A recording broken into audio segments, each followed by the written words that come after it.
কেন তাদের মেকআপ গোনা বড় মেকআপ আছে, তারা কেন সামনে আসতেছে, আমরা কেন আসতেছি? খুলনার জুলাই ম্যারাথন 2025 হঠাৎ রূপ নিল চাঞ্চল্যকর প্রতারণার কাহিনীতে। এই প্রতিবেদনে উন্মোচিত হবে শাম্মী ও আয়াত নামের দুই তরুণীর সেই লজ্জাজনক নাটক, যা শুধু এক প্রতিযোগিতা নয়, একটি সমাজের উপর আঘাত। ম্যারাথন শুরু হয় খুলনার শিববাড়ি মোড় থেকে। উদ্দীপনায় মাতোয়ারা সবাই যখন পা বাড়ায় লক্ষ্যের দিকে, ঠিক সেই সময় এই দুই তরুণী শাম্মী ও আয়াত নেমে আসে এক জঘন্য প্রতারণার পথে। ম্যারাথন শুরু হয় খুলনার শিববাড়ি মোড় থেকে। ময়লাপোতা পৌঁছে তারা উঠে পড়ে একটি রিকশায়, অথচ এই মুহূর্তে তারা ছিল একজন প্রতিযোগী। প্রশ্ন উঠছে, এটা কি শুধুই চাতুরতা নাকি পূর্ব পরিকল্পিত প্রতারণা? ক্যামেরা বলছে এটা ছিল পরিকল্পিত অভিনয়, কারণ এরপরই শুরু হয় আসল নাটক। কিছুক্ষণের মধ্যেই দেখা যায় এই দুই তরুণী নাটকীয়ভাবে ফিনিশিং লাইনের দিকে এগিয়ে যাচ্ছে, হাঁপাতে হাঁপাতে ক্লান্ত মুখে স্কাউট সদস্যের কাঁধে ভর করে, যেন তারা শহরে শেষ নিঃশ্বাস পর্যন্ত দৌড়ে এসেছে।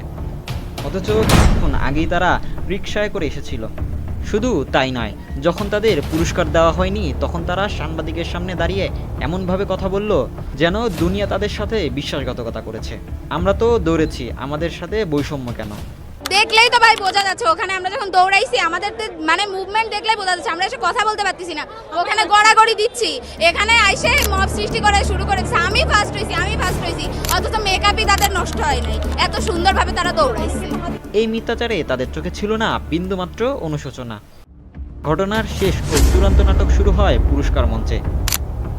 এই প্রতারক পুরস্কারের দাবি জানিয়ে বলে তারা প্রথম অথবা দ্বিতীয় স্থান অর্জন করেছে। কিন্তু পরে যে আমি পড়ে যাওয়ার পরে আমি আবার জুতাগুলি হাতে নিয়ে দৌড়াইছি, দৌড়ানোর পরে আমাদের হাতে কোনো টোকেন দেওয়া হয়নি। আমি এখানে সামনে এসে পড়ে গেছি, আমার ওখান থেকে সেকেন্ড হিসাবে তুলে নিয়ে গেছে, আমার নাম জিজ্ঞেস করে আমি নাম বলছি, এখন কেন আমার ডাকা হচ্ছে না? এখন কেন তাদের মেকআপ গোনা বড় মেকআপ আছে, তারা কেন সামনে আসতেছে, আমরা কেন আসতেছি না?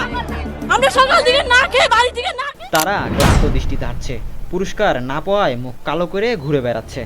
অথচ বাস্তবতা ছিল উল্টো। পুরো ম্যারাথনের অর্ধেকও তারা হাঁটেনি। একটা প্রতিযোগিতা শুধু দৌড় নয়, এটা সততা, নিষ্ঠা ও আত্মসম্মানের প্রতীক। কিন্তু খুলনার শাম্মী ও আয়াত এই প্রতিযোগিতাকে বানিয়েছে অভিনয়ের মঞ্চ। তাদের প্রতারণা শুধু এক ম্যারাথন নয়, দেশের যুব সমাজের উপর এক লজ্জাজনক আঘাত। আমরা কি এমন অভিনয়বাজ প্রতারকদের চিহ্নিত করতে পারি না, নাকি আমাদের মূল্যবোধই হারিয়ে গেছে এই অভিনয়ের কাছে? আমাদের জাস্ট অংশগ্রহণটাকে আমরা গুরুত্বপূর্ণ করে দেখি, কিন্তু অংশগ্রহণ করে আমি ব্যক্তিত্ব জাহির অথবা আমি নিজস্বতা জাহিরের চেষ্টা যারা করেছেন তাদের প্রতি অনুরোধ থাকলো যে দয়া করে পরবর্তীতে এ ধরনের অনাকাঙ্ক্ষিত ঘটনার সঙ্গে আপনারা জড়িত হবেন না।